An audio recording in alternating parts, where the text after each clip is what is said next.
예, 오늘 61번째 예배 드립니다. 오늘은 마태복음 10장 16절에서 42절 말씀을 가지고 제목을 박해를 받을 때 제목으로 말씀을 드리겠습니다. 제가 지난주에 말씀 기억하십니까? 성도의 삶보다는 제자의 삶을 살고자 하는 사람들에게 주시는 메시지였습니다. 좀 다르죠. 예수님을 따라가고 싶은 사람들, 그 삶이 제자의 삶인 것입니다.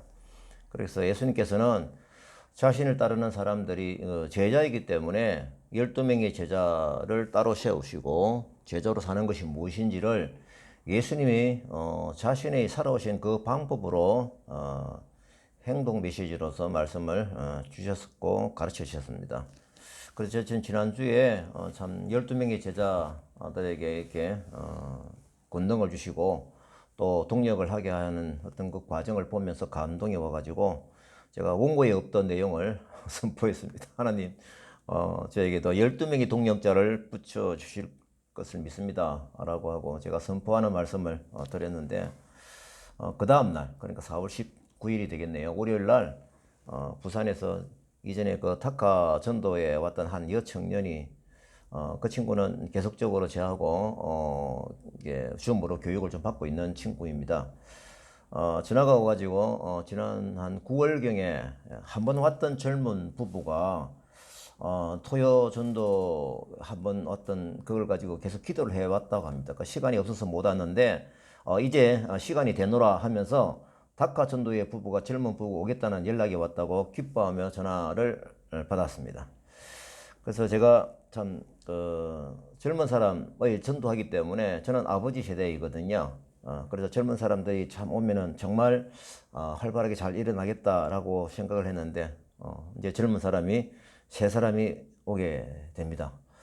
저는 그 전화를 받다가 참 울었습니다. 왜냐하면 제가 전날 선포했던 그 말씀이 기억이 났어입니다.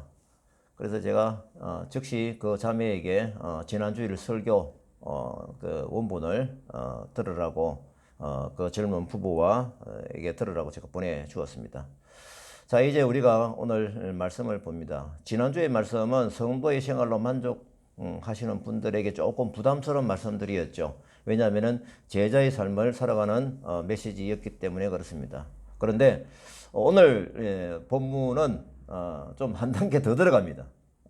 그러니까 제자의 삶을 살아가는 분들에게도 좀 부담스러운 주제인 것입니다. 그래서 박해를 받을 때, 다시 말하면은 박해에 대한 태도입니다. 어떻게 하라라고 하는 말씀이 예수님께서 주신 것입니다. 성도이든 제자의 길을 걸어가는 사람이든 이 박해는 어느 정도 있는 것입니다. 사탄의 영향력은 어떤 상황에서도 작동을 하기 때문입니다. 특히 제자의 삶을 살려고 하는 사람들에게는 사탄은 좀 더 강하게 접근을 또 강하게 태클을 걸게 되겠죠. 오늘 말씀에서 제자들에게 박해에 대한 영적 준비를 하게 하시면 나중에 일어나지만 예수님이 성천하시고 나서 주는 그리스도시요 살아계신 하나님의 아들입니다 라고 하는 이 믿음의 고백 위에 교회를 세워갈 때 초대 교회를 개척하는 그 제자들에게 실제로 일어난 일이었습니다. 또한 종말의 때에 앞으로 다가올 종말의 때에 일어나는 그 박해는 강도가 굉장히 셉니다. 모든 성도들에게까지 어마무시하게 일어나기 때문에 오늘 좀 부담스러운 말씀이라 할지라도 좀 귀담아 들으시면 좋겠다라는 마음입니다. 먼저 마태복음 10장 16절에서 25절 말씀, 박해에 대한 태도입니다. 박해를 받을 때 어떻게 하여라 라고 하는 매뉴얼입니다. 보시겠습니다. 보라, 내가 너희를 보냄이 양을 이리 가운데로 보냄과 같도다.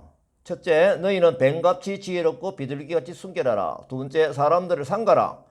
너희가 나로 말미암아 총독들과 임금들 앞에 끌려가리니 이방인들에게 증거가 되게 하려 하심이라.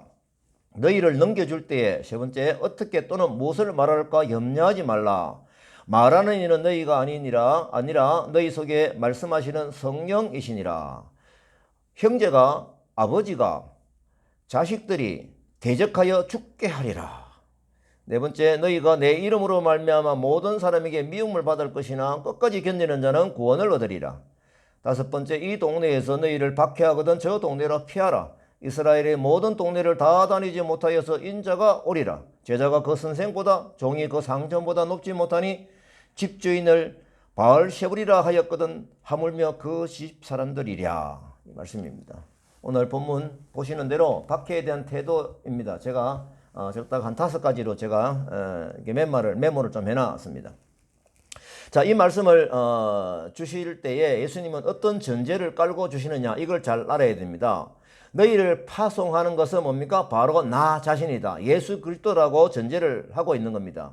이것은 어떤 뜻이냐면요, 내가 너희를 나의 대권자로 삼아 파송한다라는 큰 의미를 담고 있는 것이죠. 또한 뭡니까? 예수님이 우리 뒤를, 제자들의 삶을, 박해받는 자의 삶을 뒤에서 봐주고 있다라는 뜻이 여기에 다 포함이 되어 있는 것입니다. 예수님께서는 스스로의 능력으로는 제자들이 방어할 수 없다라고 하는 것을 잘 알고 계십니다. 그래서 위험한 처지에 처하게 될 것을 아시면서도 그들을 파견하시는 거죠. 그래서 이 표현을 양을 이리 가운데 보낸다라는 표현을 하시는 겁니다. 이처럼 복음 사역자들은 복음과 함께 고통과 박해까지도 감내할 준비를 하고 있어야 된다라는 것입니다. 그러나 궁극적으로는 복음의 파수꾼이 승리의 찬가를 부르게 된다. 궁극적으로는 승리한다. 라는 그런 메시지인 것입니다.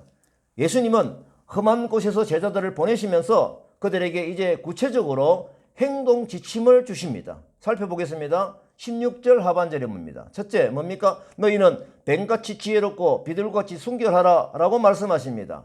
우리가 아시는 바와 같이 뱀은 참 징그럽긴 하지만은 이 뱀은 보면요, 자기가 처한 위험 속에서는 굉장히 능란하게 빠르게 피해가는 뱀인 것입니다. 그래서 이런 어떤 그 뱀을 당할 동물은 없다라고 제가 표현을 본 것이거든요. 그래서 예수님께서는 뭡니까? 생명을 노리고 쫓아오는 원수들의 계교를 뭡니까? 벗어나라고 하는 것입니다. 그리고 제자들에게 이 지혜로울 뿐 아니라 뭡니까? 순결을 요구합니다. 비둘기같이 순결하라라고 합니다. 거짓이 없는 솔직함, 순진함을 말하는 것이죠. 한편 비둘기는 어떤 상징입니까? 평화와 순결의 상징인 것입니다.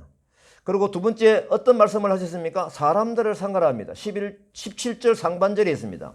사실 이 복음서에서 사람들이라고 하는 것은 누구를 가리킬까요? 여기서의 사람들은 누구입니까? 적극적인 박해자인 것입니다. 이리와 같은 사람들로부터 자신을 보호하라는 의미로 볼 수 있는 것입니다. 더 나아가서 이 말씀은 불필요하게 위험에 달려 들어가지 말라라고 하는 것입니다. 분별력과 지혜를 적절하게 활용해서 지혜롭게 하여라는 그 말씀이 바로 사람들을 상가라라고 말씀하시는 것이죠. 그 다음에 세 번째 살펴봅니다. 19절에 나옵니다. 어떻게 또는 무엇을 말할까 염려하지 마라. 당시에 이 복음을 방해하는 자들은 누구였습니까? 유대인들이었죠. 특히 유대인 지도자들이었습니다. 이들이 고소하고 고발하고 제자들을 옥에 치기도 하고 있죠. 그 당시 고발을 당할 때에 이 제자들에게는 어떻게 해야 된다고요? 하나님께 기도하면서 성령님께서 역사하시는 그것을 기대하면서 성령님이 하게 하시는 지혜로운 말을 하게 될 것이다 라고 예수님께서는 말씀을 하시는 것입니다.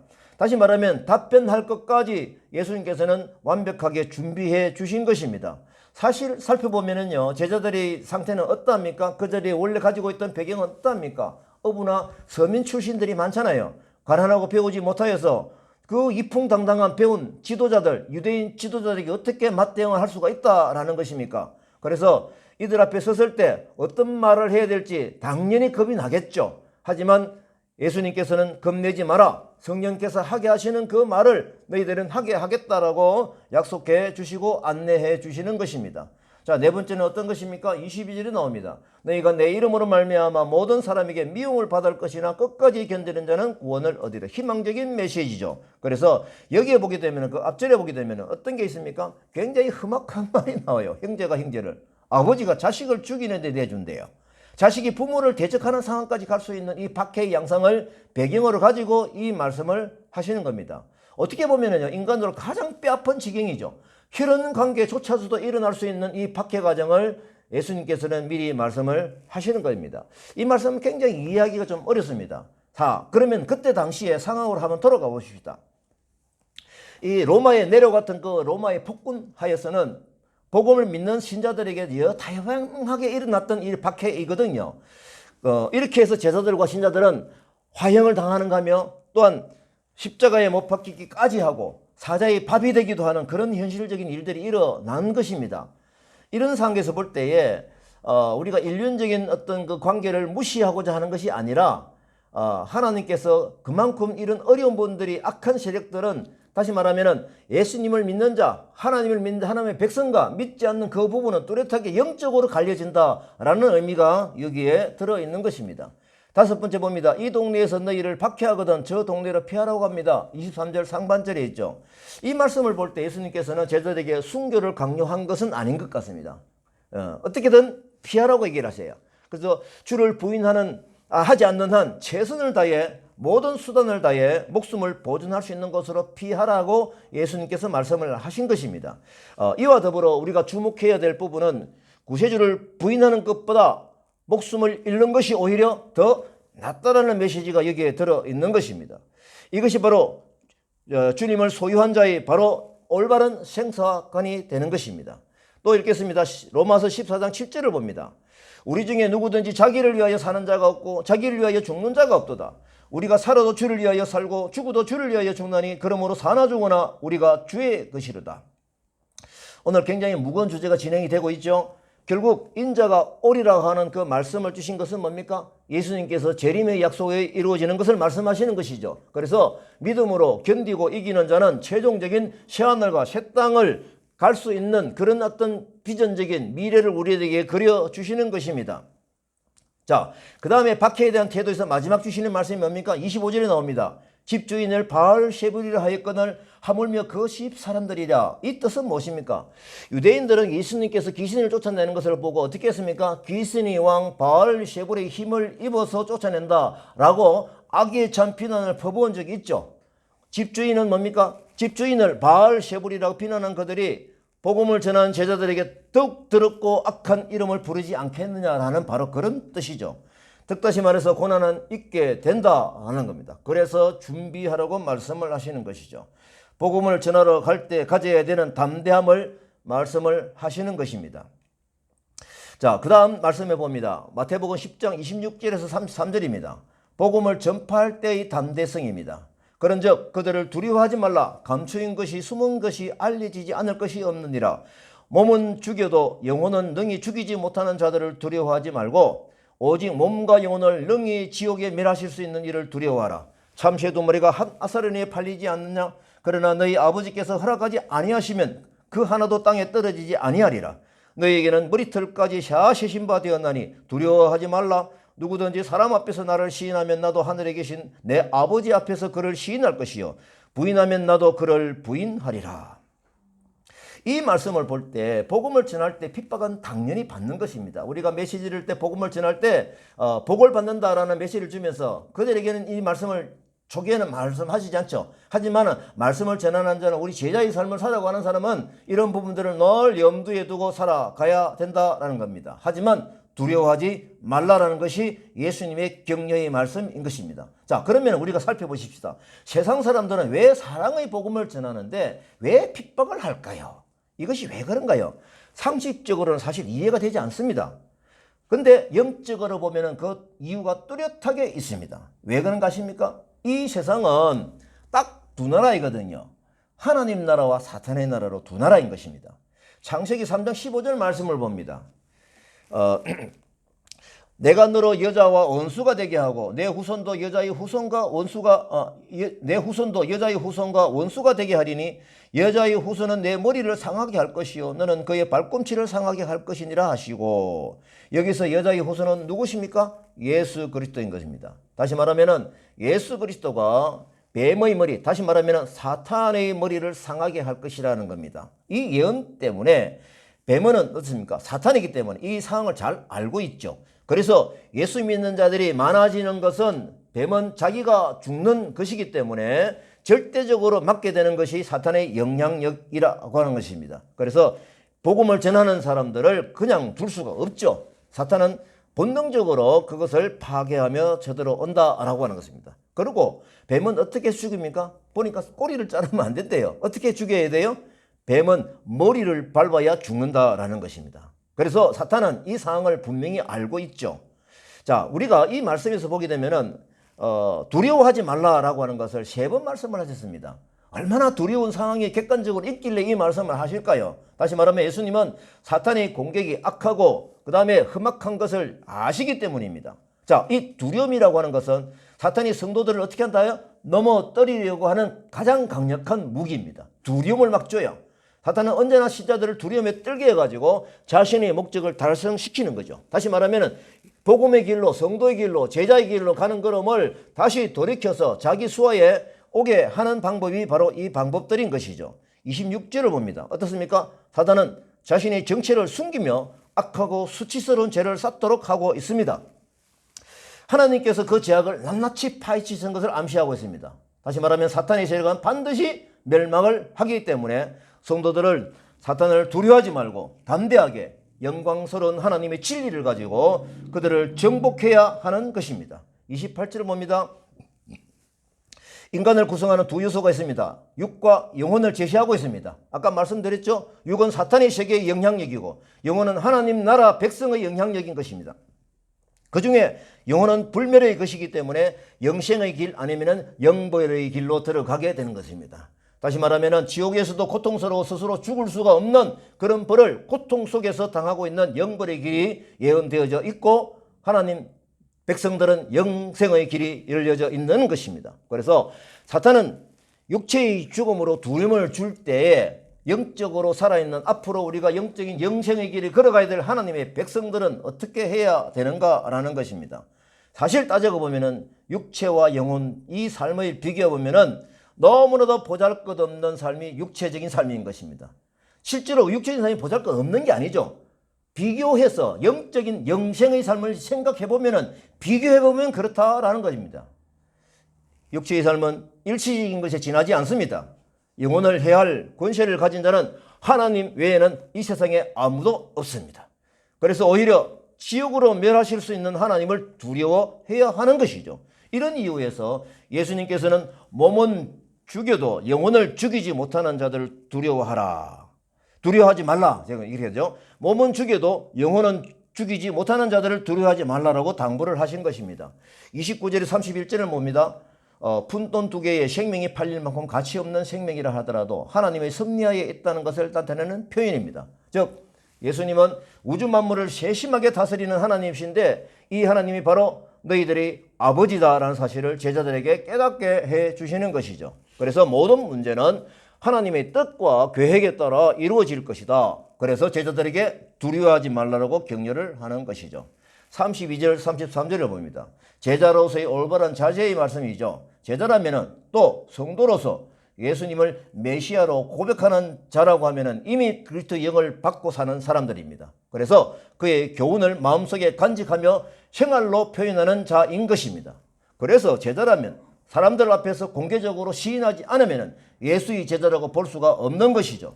그러므로 우리는 하나님 앞에서 그리스도를 주로 시인하는 올바른 마음을 가져야 할 뿐만 아니라 사람들 앞에서도 그와 같이 고백하는 담대한 용기를 가져야 하는 것입니다. 이것이 안 되면은 마지막 심판날에 심판장이신 예수님에게서 부인당하고 버림받게 되는 것입니다. 곧 하나님의 나라의 생명과 사랑을 거부하는 행위가 되는 것이 바로 이것인 것입니다.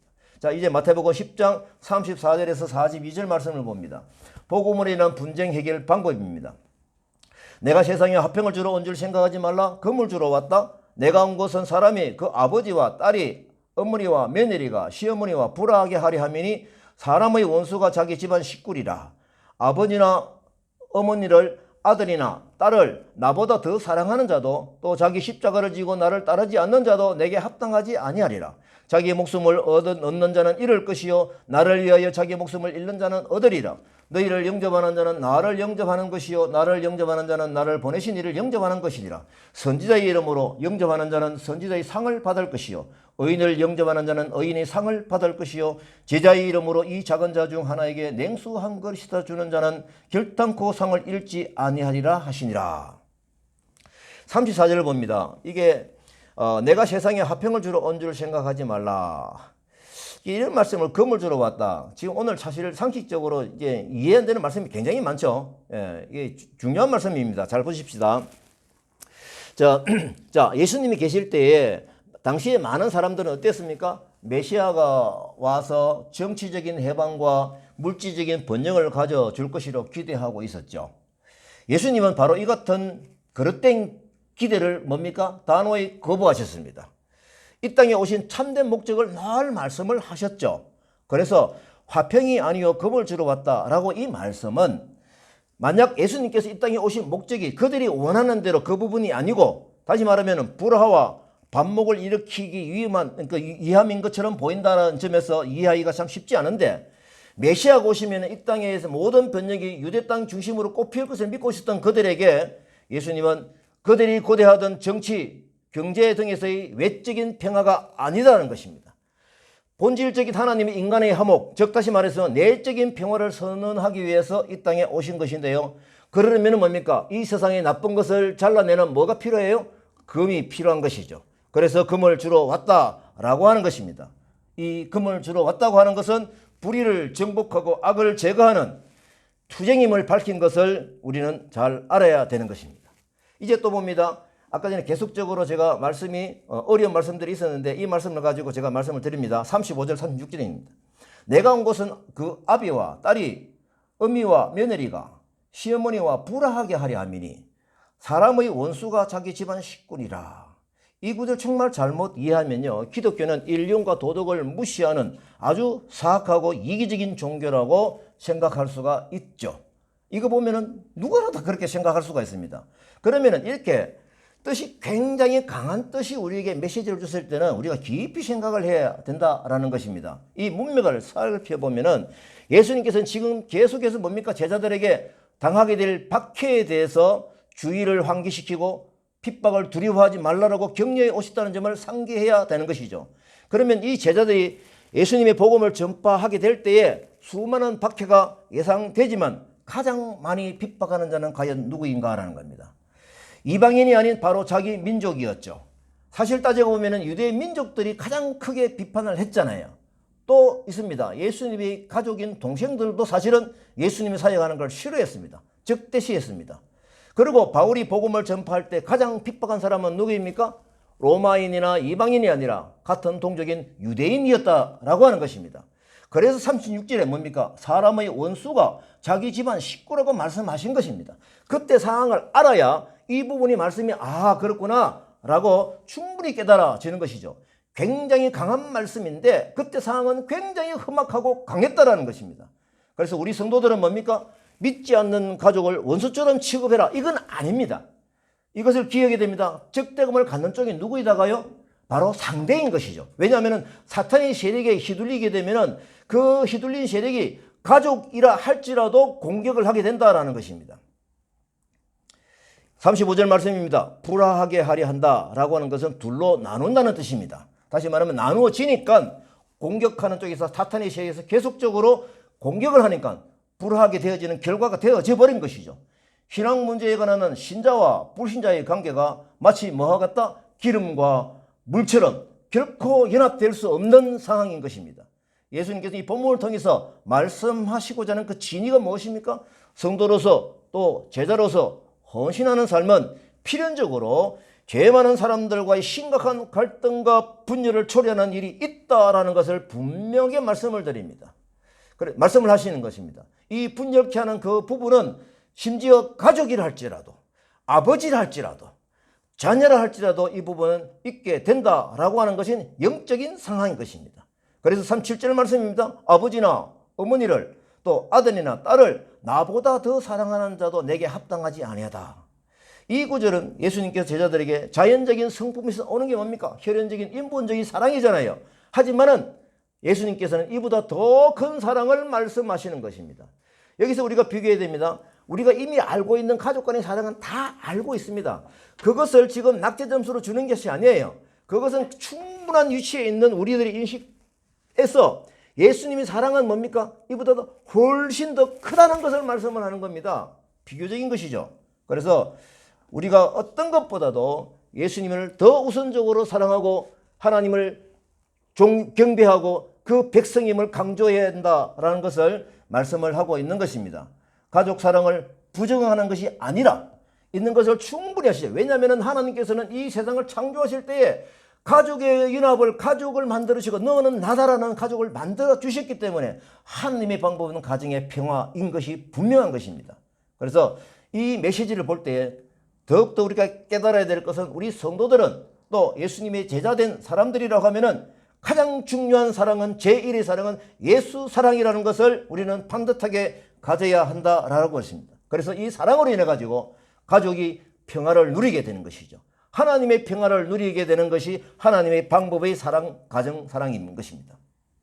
자, 그런 점에서 이 사랑의 개념을 명확하게 정의해 둘 필요가 있는데요. 우리가 잘 아십니다. 헬라어에서 보게 되면 사랑의 뜻이 여러 가지가 있더라고요. 그래서 헬라에서 보게 되면 혈육간의 사랑, 이런 것을 필레오라고 하더라고요. 그 다음에 신과의 사랑, 하나님과의 우리와의 사랑은 어떤 사랑이라고 합니까? 아가페라는 단어를 쓰죠. 이렇게 구분이 되어져 있는 것입니다. 다시 말해서 이 아가페의 사랑은 남녀 간의 어떤 그 육적인 사랑이나 가족 간의 애정, 이것을 뛰어넘는 사랑인 것입니다. 예수님은 이 사랑을 지금 이 본문에서 말씀을 하고 계시는 것입니다. 그래서 38절 봅니다. 또 자기 십자가를 지고 나를 떠나지 않는 자도 내게 합당하지 아니하리라. 그 당시 십자가라고 하는 것은 우리들이 지금 느끼는 십자가하고는 느낌이 다릅니다. 굉장히 진정하고 진타면하고 무서운 것이죠. 불명예스럽고요. 이 십자가를 지고 따라라고 하는 것이죠. 그러면 그리스도를 따르는 제자들은 이 시련까지도 뭡니까? 충분히 감내를 해야 된다는 것이 예수님의 뜻인 것입니다. 그래서 참된 그리스도의 제자가 되기 위해서는 온갖 어려움과 고통, 또 가장 무가치해 보이는, 억울해 보이는 여러 가지 어려운 시련들, 이런 죽음의 아픔까지도 감내하면서 예수님이 따라가신 그 길을 따라가야 하는 것입니다. 사실은 예수님께서는 죽음까지도 순종으로 감내를 하셨잖아요. 그래서 39절 말씀입니다. 자기 목숨을 얻은 자는 잃을 것이요 나를 위하여 자기 목숨을 잃는 자는 얻으리라.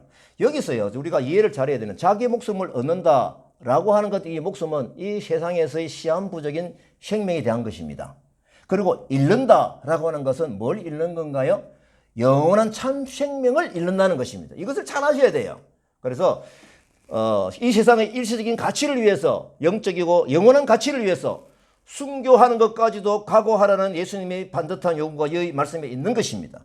그래서 순교를 피하기 위해서 기독교적인 참사랑을 버리면은 그는 실제로 뭘 잃어버린다? 영원한 영혼의 삶을 잃어버린다라고 하는 것입니다. 제가 이 말씀을 적다가 에콰도르에 선교를 하라고 갔다가 순교하신 짐 엘리엇, 이 선교사님이 제가 기억이 났습니다. 그래서 요즘 참 유튜브를 뒤지면은 또 이게 뭡니까, 네이버를 뒤지면은 참 기록이 잘 나와 있어요. 그래서 제가 어렴풋한 기억이 있었지만은 정확하게 제가 말씀을 드리기 위해서 잠깐 이 말씀을 마무리를 하면서 오늘 말씀을 마치려고 합니다. 1956년에 미국 전역을 큰 충격으로 몰았던 큰 사건이 하나가 있었습니다. 바로 짐 엘리엇 이야기입니다. 짐 엘리엇은 보니까요, 명문 히튼 대학을 수석으로 졸업한 수재라고 하네요. 그리고 짐 엘리엇은 사람의 뜻을 구하지 않고 하나님의 뜻을 구했다라고 한 젊은 청년으로 살아온 사람이었다라고 합니다. 오랫동안 그는 혼자 기도한 뒤에 이국당 남아메리카를 향한 하나님의 부르심을 느꼈다라는 것입니다. 특히 그는 에콰도르 아우카 부족, 이 아우카 부족이 복음을 전혀 듣지 못한 미전도 종족임을 알고 그는 그곳에 선교사로 가기로 마음을 먹고 준비를 했습니다. 1955년 이 엘리엇과 여러 동료 선교사들, 오늘 사진에 나오는 기록 뭡니까? 총 5명의 친구들이 같이 어디를 갔냐?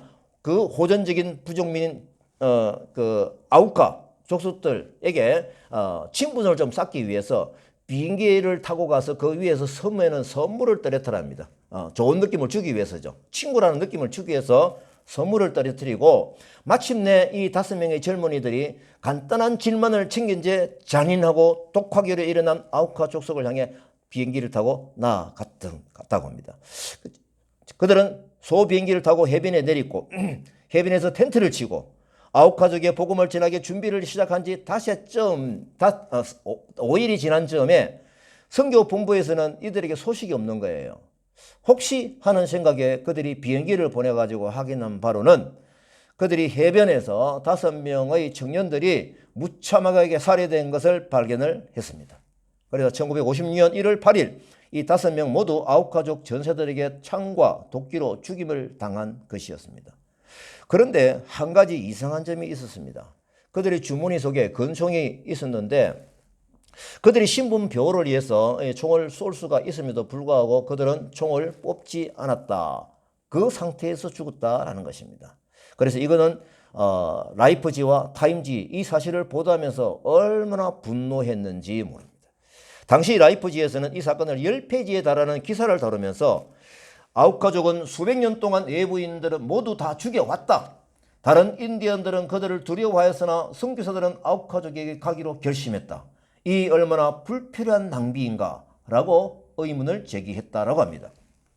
이 장래가 촉망되는 젊은이는 도대체 무엇 때문에 멀리 남미까지 가서 제대로 일도 못하고 개죽음을 당해야 하는가라는 이 기록이 핵심이었습니다.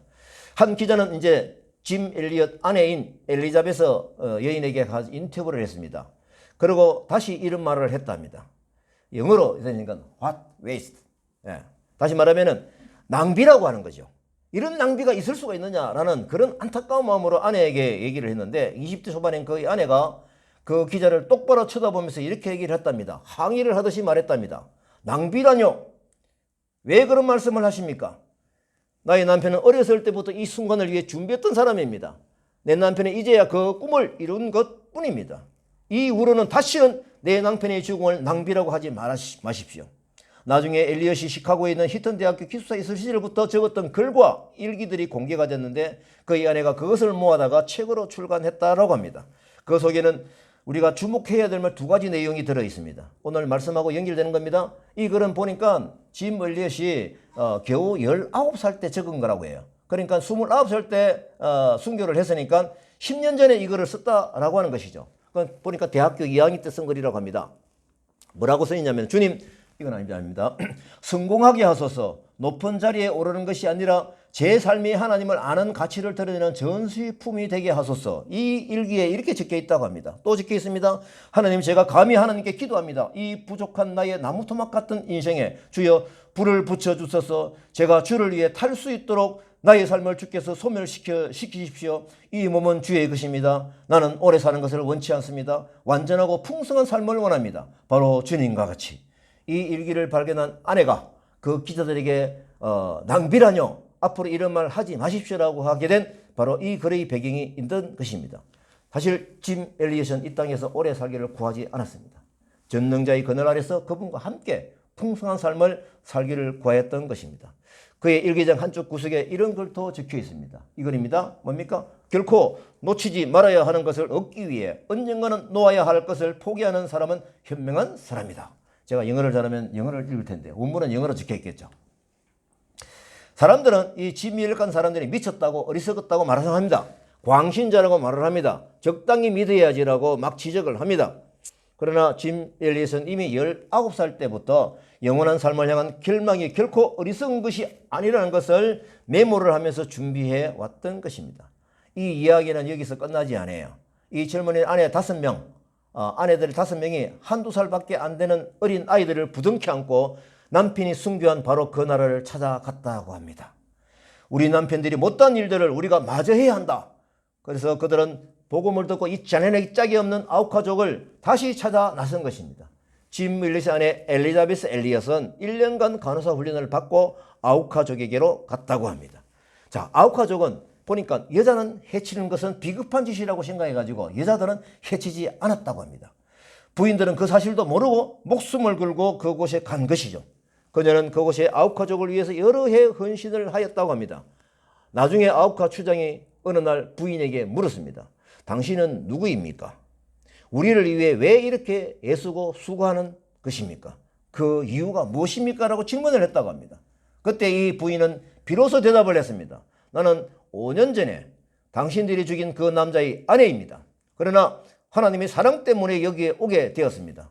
이 부인의 말을 들은 아우카족은 감동을 받고 모두 예수 그리스도를 영접하게 되었다라는 그런 기록 역사입니다.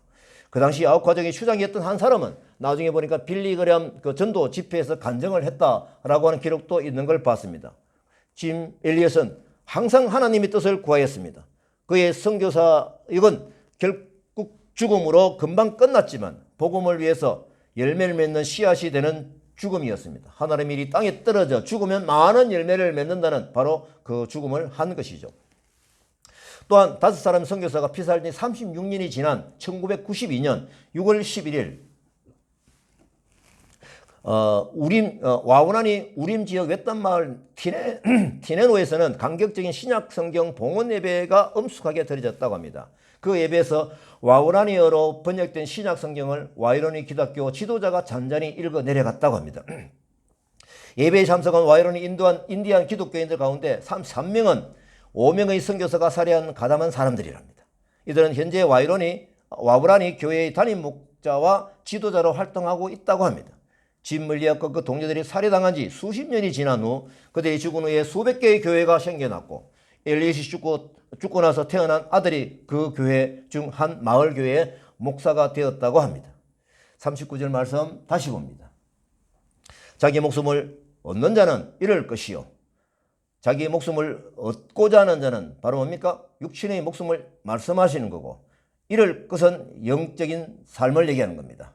나를 위하여 자기 목숨을 잃는 자는 얻으리라의 말씀대로 이 살아간 짐 엘리엇과 그 친구들의 고백 이것을 다시 읽고 오늘 말씀을 마치도록 하겠습니다. 우리 같이 한번 읽어보시죠. 시작. 결코 놓치지 말아야 하는 것을 얻기 위해 언젠가는 놓아야 할 것을 포기하는 사람은 현명한 사람이다. 오늘 굉장히 무거운 말씀을 여러분들에게 말씀을 드렸는데 성경에 기록된 것이고 그만큼 하나님을 따르고 하나님의 백성이 되고 그 소망을 가지고 살아가는 그만큼 우리들에게 큰 것이다 라고 하는 이 소망을 반듯하게 붙들고 가십시다. 아멘입니까? 아멘.